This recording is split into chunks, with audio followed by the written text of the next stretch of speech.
আজকে দেখাবো চমৎকার অসাধারণ স্বাদের একটি সাধারণ রেসিপি। আসসালামু আলাইকুম সবাইকে। সবাই কেমন আছেন? এই যে দেখেন আমার বাগানের ফুল প্রথম দিন কলি এসেছিল, তারপরে এই যে এত সুন্দর একটা ফুল ফুটেছে। এটা দেখলেই তো মন ভালো হয়ে যায়, তাই না? তারপরে আরও মন ভালো লাগার বিষয় হচ্ছে এই যে এই চাটা। আমার বাচ্চার স্কুলের সামনে এই চাটা পাওয়া যায়, খুব মজা।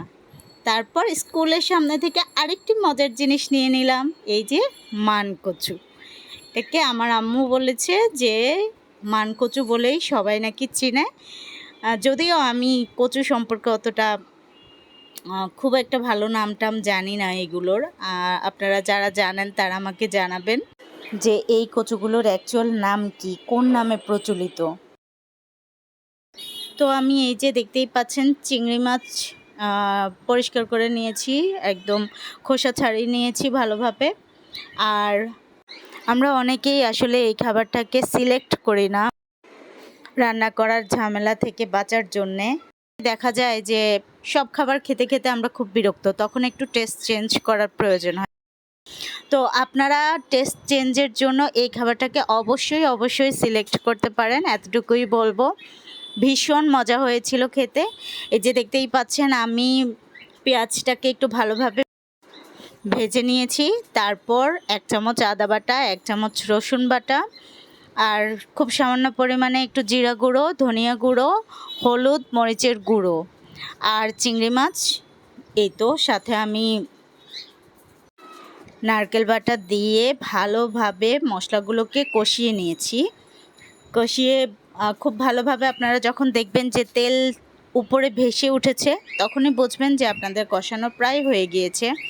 যেহেতু আমার ভিডিওটি যেন অনেক বড় না হয়ে যায়, তার জন্য আমি ভিডিওটির স্পিড বাড়িয়ে দিয়েছি। তো রান্নার সুবিধার জন্য বলি যে আপনারা কচুটা যে কোনোভাবেই কাটতে পারেন, কেউ কুচু কুচু করেও কাটতে পারে, আবার আমি একটু বড় সাইজের করে কেটে নিয়েছি। আমার কাছে মনে হয়েছিল যে দেখতে ভালো লাগবে।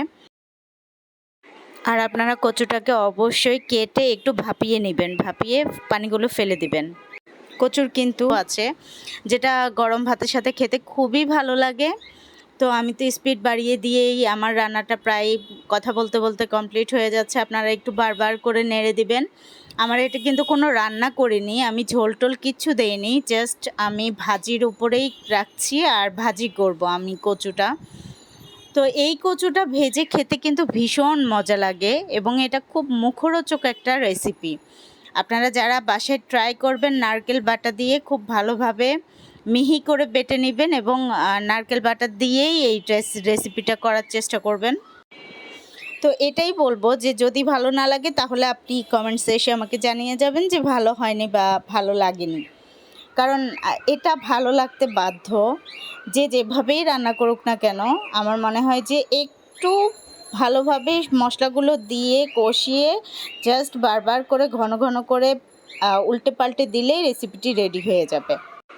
যেহেতু আমার ব্লগগুলোই হচ্ছে রান্না ভিত্তিক, তাই আমি চেষ্টা করি যে আপনাদের সাথে নতুন কোনো আইটেম নিয়ে রেসিপি তুলে ধরার। ঘরোয়া স্টাইলে আমি যেহেতু রান্না করি, আমি খুব একটা কারো রেসিপি ফলো করি না। আমি যদি ফলো করে থাকি তাহলে সেটা আমার হেল্পের জন্য আমি আমার আম্মুকে একটু জিজ্ঞেস করে নেই যে কোন প্রসেসে রান্না করলে ভালো হবে।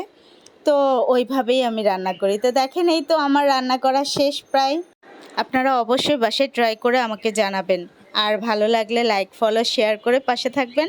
আল্লাহ হাফেজ, আসসালামু আলাইকুম।